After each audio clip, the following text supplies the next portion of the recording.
Hi, my name is Sam. I'm a second-year product designer here at ArtEZ. This is our shoe and leather workshop. We're having a shoe workshop course here now, so that's why my whole class is working here. You can do everything from stitching leather, making shoes, making bags, everything in this workshop.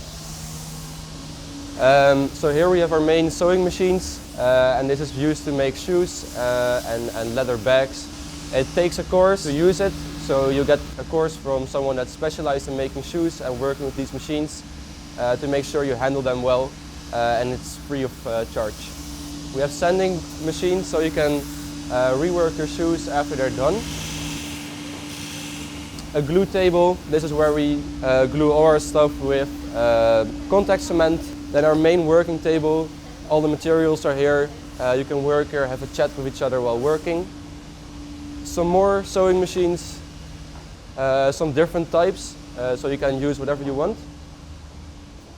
Then here we have some sealing machines where we can seal PVC and plastic, so you can make inflatables and special objects that are see-through, so you can connect them. We have some heat guns, in case you need to glue anything.